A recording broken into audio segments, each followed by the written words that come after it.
All right, so this one is trans in sport is having an open category fair for all athletes. In the UK, people, you pay for a TV license. Isn't the TV license more for like BBC? Because the BBC is like a state-run channel. GB News is not a state-run channel. I don't think Talk TV is either. Yeah, so trans in sport is having an open category fair for all athletes. Me, I think not. I think that's just making men's sports again, because it's going to be the men that dominate in almost every sport. But let's see what we're saying here. I might, because this is just until we get to freda, like halfway through. Because that's the good stuff, you know what I'm saying? The specifics. Yeah, I don't know. I think it's mostly just for the BBC. And I don't mind funding more conversations, because I think we need more conversations. Like, we need more conversations about a lot of things. And a lot of animosity ends up occurring between trans people and non-trans people because people just don't really know things and they don't hear these conversations. But then on the flip side, when people come up and represent stuff badly, that causes its own issues. But that's the fault of the person going up, in my opinion. All right, let's get going. Right then, as sport continues to struggle with the transgender row, the British Triathlon Federation's new policy for an open category came into force today. The sport's going to be divided into two categories for athletes over the age of 12. There'll be a female category for those who are assigned the female sex at birth, and an open category, or in simple terms, all individuals, including male, transgender and those non-binary who are male sex at birth. British Triathlon said the new approach follows on from a survey of over 3,000 members. So that approach it wouldn't be favorable for all. Can I put it on 2x? No, I can't. I won't be able to hear what they're saying. I'm going to go fast until about this kind of point, and then I'll slow it down a bit, because I'm not going to have much to say with this. Like, the open category thing, like, that's still just men's sports. Like, trans women and trans men are not competitive against men. That found 80% are in support of the changes. Meanwhile, in last week, the World Boxing Council have announced they will introduce a transgender category for fighters, separate to the men's and women's categories.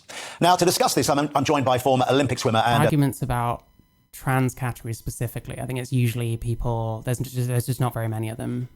Television presenter Sharon Davis. So welcome along. Happy New Year, Sharon. For me, like, if I was a boxer, I would not go up against women. Like, I'm bigger and stronger than like most women I meet, like my kind of age and size. Not my age, my height and my size.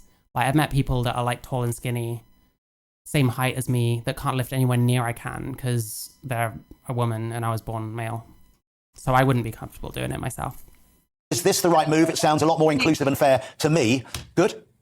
Yes, good. I mean, well, Triathlon have been leading the way, really, in this country with setting that policy. They announced that they were going to do that the middle of last year. And it's a very fair policy. You know, this is about protecting the female category, but creating an opportunity for everyone to be involved in sport. So that's why we have the open category. You mentioned transgender women, so that is people that are biologically male, but also enables people that are biologically female that are on testosterone who wouldn't be allowed to compete in the female category because that would break the rules to be able to compete as well. So this is enabling everyone to be able to compete.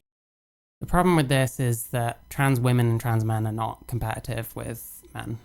But it's also enabling females to still have fair sport, which is what I've always been fighting for. Well, I'm sure, because, of course, there was the big story around last year. Leah Thomas, the University of Pennsylvania swimmer, who, of course, had transitioned from a man. God, how many times have I heard the name Leah Thomas? It's crazy. And was just an incredible swimmer and just won everything. And then the weightlifter as well. We had these two really stark cases that proved, in a way, how things needed to change. However tricky the situation was and however inclusive any governing body was trying to be, clearly they needed to do some, I guess, lines in the sand and just say, look, we need to make some rules here. And this does seem, I hate to say, like common sense has prevailed. Yeah, I mean, that is what we've been after all along, really. It's basically using the science. So there's 17 peer-reviewed science reports in the world, the last just before Christmas, which shows that we cannot remove male puberty advantage. Now, are you going to say ban sports? In Olympic sport, that's anywhere from about 10% to weightlifting at 30%. In something like boxing, a male and a female of equal weight, so this isn't someone bigger or stronger, this is someone of equal weight and height and size, a male will hit 160% harder onto a female structure, which actually is more fragile. Our bone structure is more fragile. So it's incredibly dangerous in something like a contact sport and in boxing. Rowing, rugby, any of those contact sports are going to be incredibly dangerous. So it's really important that we put safety first, then we put fairness, and then we make sure we come up with ways to be inclusive, because it really is important that everyone can do sport. It is. And this, for anyone that obviously is transitioning, it's obviously a hugely emotional time for them. Obviously, by the time they get to be competing like this, they will have transitioned and will have had to have done so for, I think, 3 years is what the IOC is saying. But of course, it has to be fair, because people, I was going to say people like yourselves have trained all your life to do a certain sport, and then maybe if the rules had stood and not changed, there would have been no chance maybe. The second may have been the best you could have done. Yeah, I mean, absolutely. You know, when you say 3 years, I mean, actually, in lots of sports, it's way less than that. The NC2As, when you mentioned Leah Thomas, it was a year, and that was to reduce your test. Yeah, the NCAA, they required people to be on like HRT for a year before they can compete if they're a trans woman with the women. And that's like nowhere near as long as it should be. Like I've seen plenty of studies that suggest that 2 years is still not enough. And you often get people cherry picking saying, oh, well, the muscle mass went down a bunch. That's not the only like contributing factor to someone's strength. And the overall strength, which includes many factors, from what I've seen, tends to still be higher than a woman's average overall strength, even after 2 years of HRT. So it seems very lenient to me. That doesn't seem like a good policy. This is from 1st of January 2023, by the way. Testosterone levels, from male levels of testosterone to 10 nanomoles of testosterone per litre. I have less than 1. Most females have less than 1. So, you know, that was 10 times the average female, and they were still allowed to compete, and they only had to do that for a year. The last study that came out pre-Christmas showed that it doesn't really matter. If you carry on training, if you suppress your testosterone, a male will lose very little strength. So it's just an unfair situation, and women have worked so hard to get, you know, some form of equality in sport. We still don't have that. We're still a very long way away from what males have. I will say something. This woman gets made out to be this horrific transphobe. I'm really not seeing that so far. In sport, but we are gradually getting there, and this was definitely going to put us back. So this isn't about, you know, anyone being transphobic or anyone not believing that sport is for everybody. This was about saying that biological females, which is half of the world, deserve the right to equal opportunities of success in sport, and let's find better solutions, let's find better ways, and female and open seems to be the best. But the World Boxing Council also announced just on Thursday that they're going to introduce a transgender league. Now I'm all for that as well. You know, if that's a way forward that transgender athletes would like it to be, then let's support that too, and let's make the federation. Yeah, I guess. I don't know. It's interesting to me. What can I say? Yeah, I mean, well, the other thing with like sports is there's a lot of money in it. So it's definitely important to a lot of people. There's a lot of people whose jobs are involved in this kind of shit. It's not even just the athletes. And I mean, again, what I kind of feel like is like, if we never have these conversations, then what's going to happen, you know? And these people, like these channels are on like 24/7. So they've got time to talk about loads of stuff. Work with transgender groups of people and athletes to find things that will work for them. Now, you came in for an awful lot of stick, didn't you, before, for your views? Why do you think that is? And do you think, actually, that has it calmed down? I hope it has for you. And do you think this will help calm things down in general? Yeah, it has. I mean, I think FINA, the World Aquatics Federation, making their stance and deciding that they were going to protect female sport helped a great deal. That was off the back of what they could see happen. Yeah, there was loads of, I think it was last year, loads of shit happened last year that kind of destroyed the trans rights side. And one of them was the sports issue, and then the kind of weird shit people say about kids and stuff. The kind of arguments we were making for trans kids were like freaking parents out. And then with the sport thing, like what they're saying, like having a women's category and an open category, that's not going to be good enough for plenty of people. We're probably going to see, because Freda Wallace is coming up pretty shortly, we might see a bit more of the kind of less reasonable side of like trans discourse that I'm talking about. Because again, a focus for me, which are more relevant. Well, I mean, what's relevant to one person is less relevant to another person. You know, places pick their stories for lots of reasons, and part of it is to do with the kind of stuff that they push. But yeah. With Leah, what? But yeah, with Freda Wallace, like we're probably going to see a bit more of the craziness and the not really wanting to compromise. Yeah, there probably are. It's more relevant to me for the fact that I'm trans, and because I'm very interested in how people advocate for trans. So sport is a thing that comes up a lot just because it's one of the discussions. It's one of the places where being male and being in a female space kind of could give you an advantage. But we're gonna see more of what I'm really interested in not very long. What I didn't want to happen was that for us to have a Leah in every single sport before people did what they already know. You know, we have 2 categories at the Olympic Games, males and females, for a reason. If we didn't have that... And the other thing is, it's becoming a bit more frequent now, because there was someone that won a race just recently at high school. The month before, there was someone else. So it's gradually becoming more of a thing. Arguably kind of fucking some of these girls over, depending on your stance, I guess. women wouldn't win events. It would be all won by men. So that is why we have it in the first place. And to say that there's no difference and testosterone makes no difference is actually ridiculous, you know? So let's be honest, let's work with the science and let's come up with really good solutions. Things have definitely got better. I still get massive pile-ons every once in a while, but, you know, I've only ever wanted to work with the science and I've only ever wanted there to be fair sport for everybody. And I think when there is fair sport for men, there should be fair sport for women. I mean, let me give you a ridiculous example of what's going on at the moment in USA Rowing, for example. So USA Rowing have turned around and said in the women's category, anyone can identify as a woman and compete. But when it comes to the mixed relays, in other words, when there's supposed to be 2 women and 2 men, only biological females can take part because it will affect That is pretty crazy. men. And you like, tell me, that's stupid to me. I think that's stupid. I don't think we should just include people, and if there's a problem, then so be it. how that is fair. Well, we're going to continue this discussion in just a moment, but for the moment, Sharon, thanks for joining us. And I wish you a happy new year. Really appreciate that. Let's bring in former boxing promoter Kelly Maloney and Gender Nebulous podcast presenter Freda Wallace. So, Freda, welcome along. She looks happy already. Oh, no, she's smiling. Great. That might be the last time you see that. All right, here we go. And a very happy new year, and also as well, Kelly. How do you feel about these new rules? Do you feel they are fair? So previously, whenever Freda comes on these things, she just kind of diverts and wants to talk about other things that aren't the question. Maybe this is an anomaly. There was the odd Felix Fern thing. These are people that I've watched previously. It's all on my YouTube, youtube.com/@themarychu live. Go subscribe if you're interested in doing so. You don't have to, but you should. Yeah, another person I watched. He's had the odd okay moment, so maybe this is going to be an anomaly, but what I'm expecting is kind of bullshit. Is that to me? Yes, sorry, Freda. Yes, it is. Well, I don't come to this as a sports person. I'm quite willing to listen to Sharon. Yeah, as in, to be honest, I don't know that trans women should be competing with the women pretty much at all, unless it's a sport where it really doesn't matter.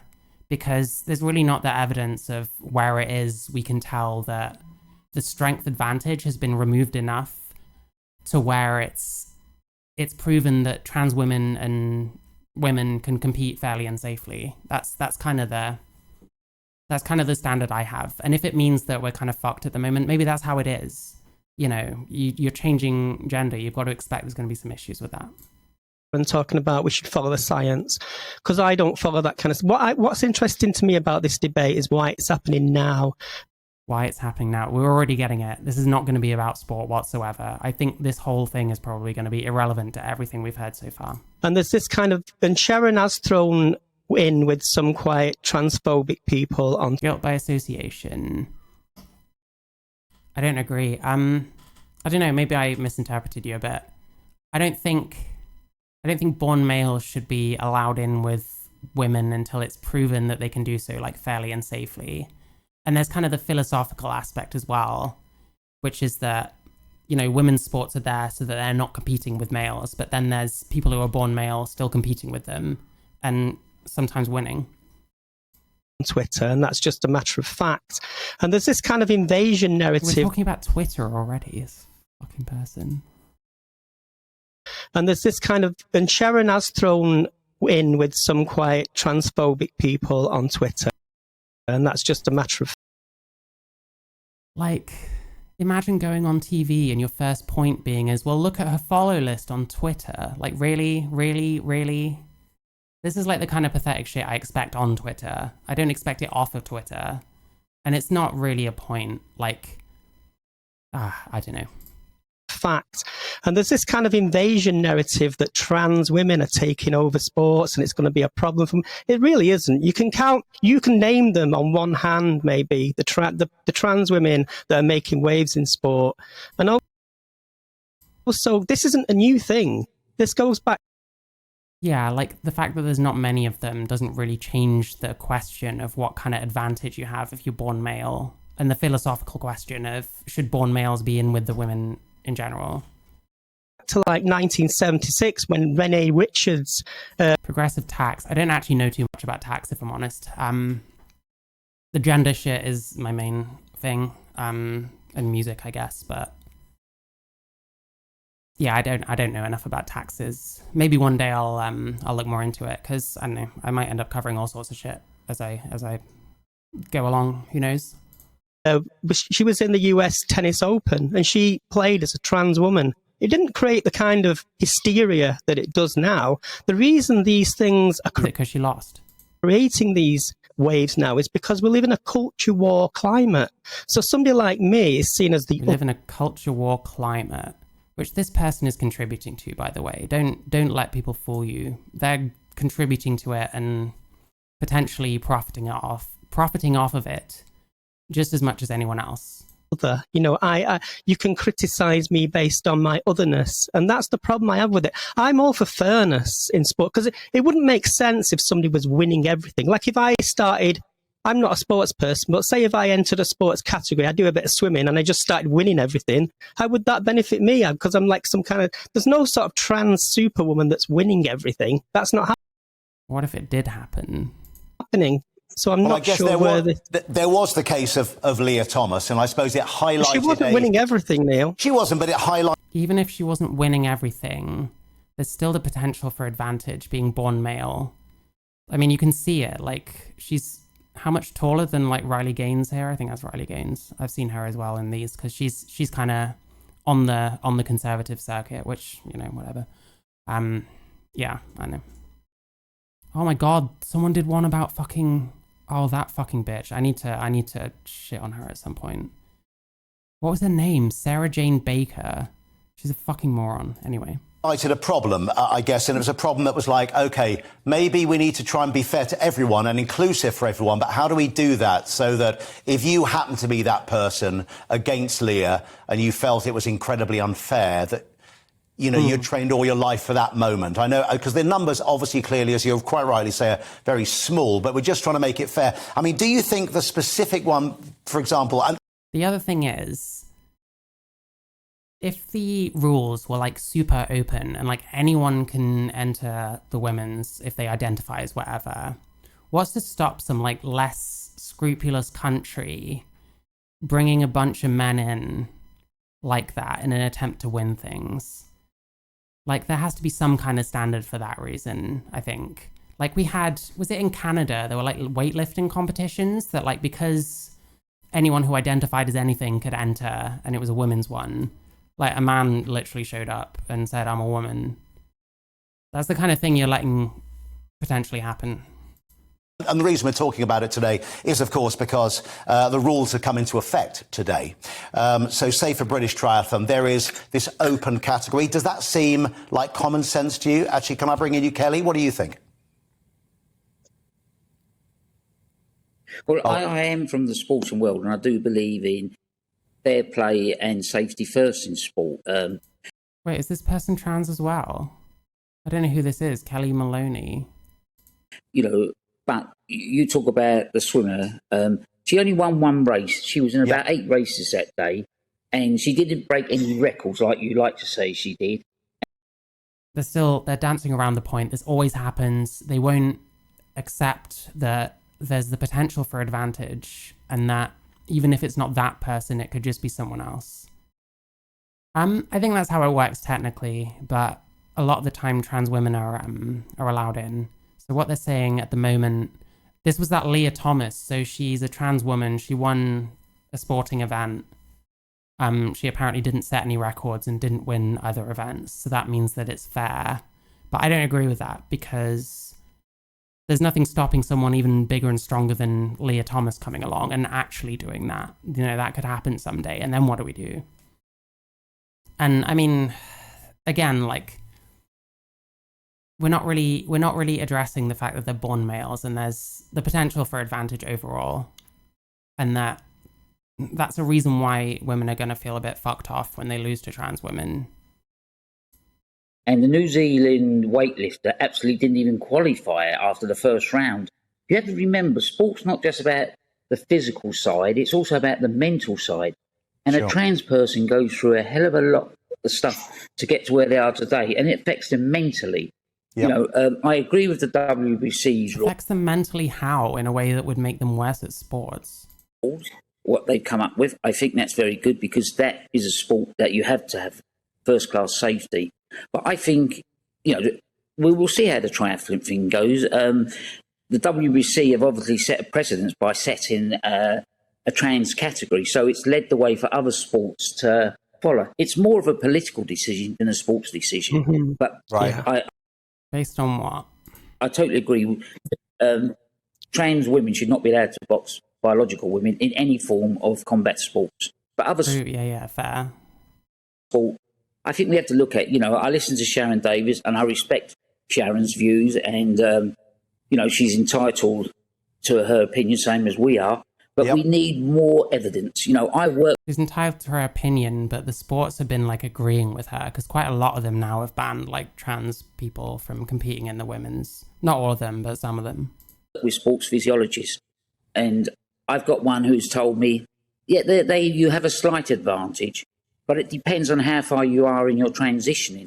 Yeah. I know my testosterone level is near enough as low as what Sharon said hers is, because I have my blood and my the testosterone level doesn't necessarily mean you don't have an advantage. It doesn't mean that you don't have a higher average strength than a woman would tend to have. Testing done every 6 months. Okay.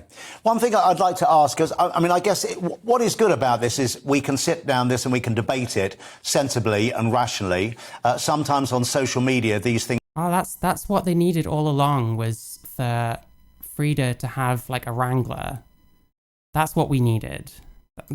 How did I not see it before? This person's just babysitting.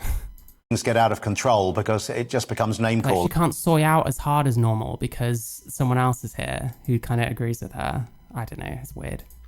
But if we can sit down and rationally and talk about these to make sure all parties feel happy. I was going to, Freda, can I ask you, as a member of the trans community, do you think, how are they reacting to this new policy, say, for the triathlon?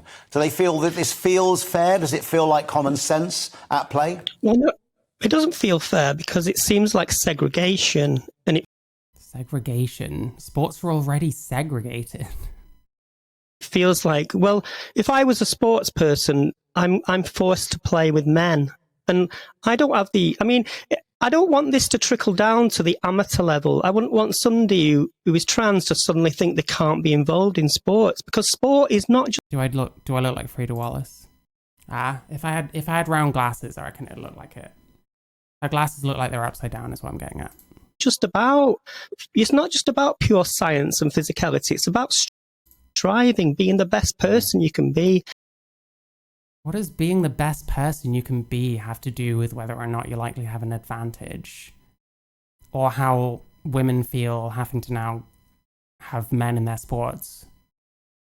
And being and overcoming things, and I think trans people relate to that because in their daily lives. So when we look at sporting heroes, we're not looking at the stats. We're looking at this person is a great example of somebody that's fought for what they wanted to achieve in life. And I think there's another layer to the sporting story.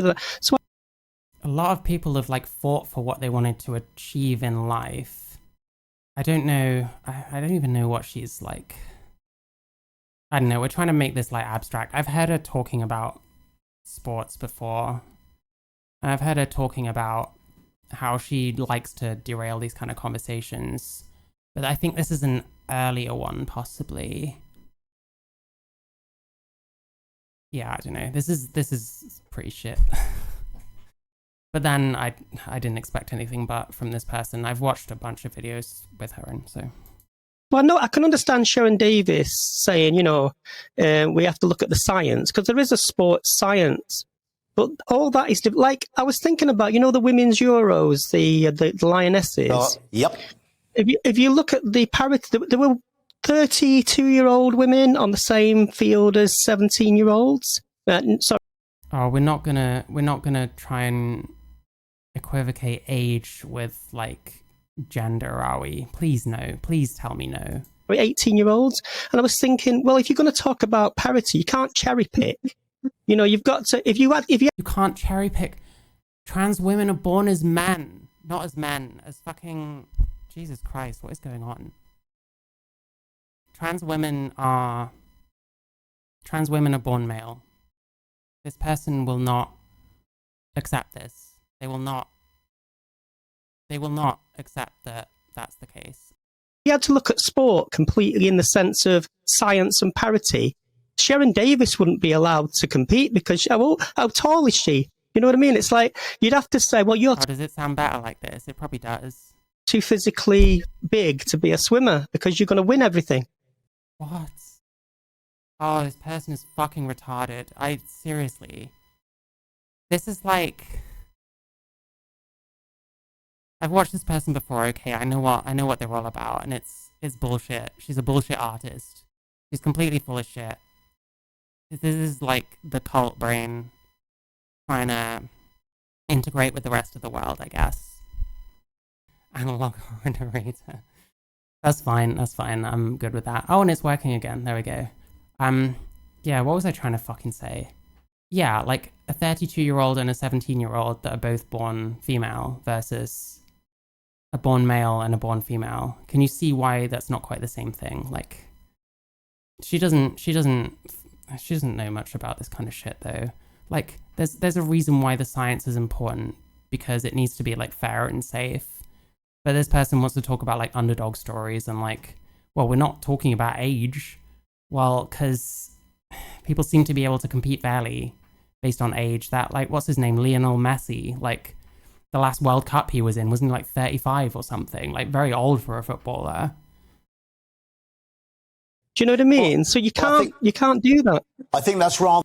Yeah, and she's saying like physiological differences between women should also be considered, but like, why? They're all women. Yeah. He was like pretty old for a footballer in his last World Cup. Like, probably a lot of people at that point would have a disadvantage, but someone that good, I guess, doesn't. So, you know, it's not really, it's a bit of a non-starter of an argument. And yeah, women come in different shapes and sizes. Yeah, true. None of them are born male though. That's rather different, isn't it? Sort of, I have to say. And Kelly, what do you feel about what Freda said there? As someone who's been involved in sport, I agree with your view on that. You know, sport is sport. We have categories in sport. You know, and someone, you do get tall women, you do get smaller women, you do get taller men. You know, you take heavyweight boxing. Yeah, Lennox Lewis, who I looked after, he was 6'6" and nearly 17.5 stone. He could fight someone that was 13.5 stone sorry, 14 stone, and maybe 6 foot. You know, that's just all human bodies are different, but sport has to be fair. That's kind of what I was saying. Sorry, I just like. Oh, she's cutting her off now. She's getting a bit annoyed. They were arguing. Excuse me. They were agreeing, but now there's a bit of discontent because this person is saying that science is important. And like boxing has weight categories because I think it has to be a lot more specific because it probably wouldn't be safe. Heavyweight and I don't know, what's a small weight? One of them, lightweight boxing. It's the same concept in a way as men and women in sports together.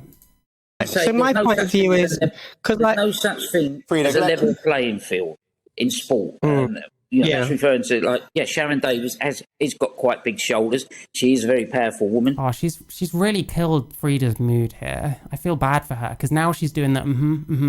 Yeah, she really wants to get in, and she's a good swimmer. But she has trained for that. You have to remember, sports people train for all their life, and it's also, as I said earlier, it's a mental thing as well with sport. You drive yourself on to achieve something, and we have opposite sides. You know, we have scientists who say there is no advantage. We need the scientists to get around the table and discuss this fairly. Yep. You know, we can't use the trans community as a football to be kicked about by, say, right-wing politicians, anti-trans people. You know, I'm all for sitting around a table and talking and discussing. See, this person has had like notes of like the conspiracy shit, but they're making a lot of sense. So I'll allow it a lot more. If this person's trans, then I guess, again, they're better representation than someone like this. Someone like this needs to get away from all of this shit, away from media in general. She doesn't know anything about anything. Her whole thing is to just never address the key question about sports when it comes to trans people being in with the women's. That's all she does. It's just going round and round and round it, never actually getting anywhere and trying to argue, well, you know, we don't know all this, so I guess it's only fair to let them compete or something. It's like child level arguments at best. And whatever comes out right, if the science comes out right, which Sharon says 100%, then we go with that. If the science right. comes out right that trans women don't have an advantage, then we should go with that. Kelly, True, yes. thank you. And it's been very interesting hearing all your thoughts tonight, and Sharon's as well. Oh my God, she tried to cut in and like you didn't even let her speak. This is like near the end. That is based as fuck. This person doesn't need to speak. Just no one needs to hear what this person has to say. Like I can't really see the books, but even like the kind of books you can see in the background sometimes, it's like things like How to Spot a Fascist and shit like that. It's like cringe. And this is something that isn't going to be sorted out today for sure, but at least discussions have started and moves have been made. Thank you. Freda, thank you very much. Kelly, thank you very much. I wish you both a very happy new year. Oh, her face at the end, she looks so put out. I felt bad for her.